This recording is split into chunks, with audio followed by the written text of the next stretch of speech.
Ce n'est pas la première fois que la France traverse des périodes de grogne sociale qui se manifestent par des grèves perturbant et affectant l'économie. Cette fois, la raison de la mobilisation massive est la suivante.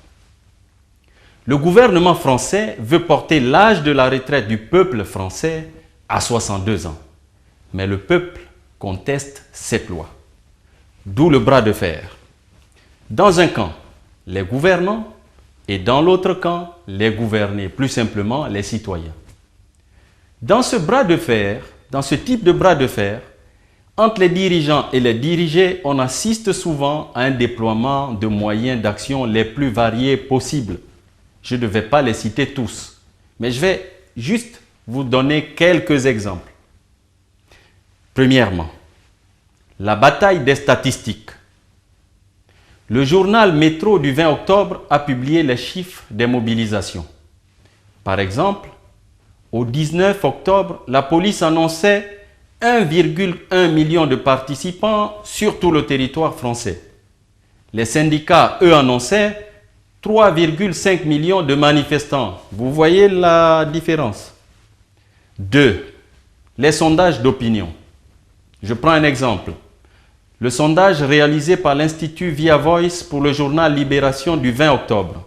On peut comprendre à travers ce sondage que le peuple français ne veut pas de cette réforme. Voici ce que dit le sondage.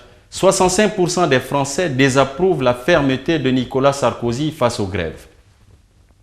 Troisième outil, la sollicitation intense des médias par les autorités.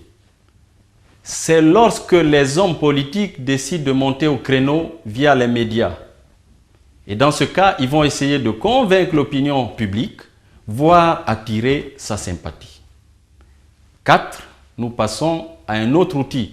Celui-là, on pourrait le dénommer le forcing. Il se fait par l'usage de mécanismes légaux. Je prends un exemple. Le gouvernement a demandé jeudi 21 octobre le recours à la procédure dite de vote unique par les assemblées. Cela est prévu par l'article 44 de la Constitution française. Il y a d'autres articles, par exemple le 49.3 de la même Constitution. Bref, tous ceux qui font les lois ont toujours plus d'un tour dans leur poche. 5. Nous passons à ce que j'appelle ici le joker. Je l'ai réservé pour la fin. Le gouvernement le sort quand sa patience commence à être poussée à bout.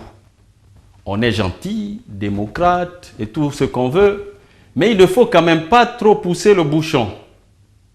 Là, on ne parle plus de bras de fer, on frappe du poing sur la table. Vous savez comment? C'est par le recours aux forces de l'ordre. Eh oui, les forces de l'ordre. Et là, ça commence à faire mal. Par exemple, l'intervention policière du 22 octobre pour disperser des manifestants d'une usine au nord de Paris a fait 3 blessés. Ça, c'est en France. Et oui, même dans les démocraties, la grève n'est pas un exercice exempt de risques. On va s'arrêter là pour aujourd'hui. La prochaine fois, je vous dirai comment tout cela tourne quand on le transpose dans le contexte africain. Et franchement, ce n'est pas toujours rose, c'est même parfois rouge. Allez, Yao m'attend déjà pour aller manifester à la place de la Bastille. Et puis, la suite, je vous l'explique. Voilà mon panneau. Au prochain, l'Afrique, on fait quoi?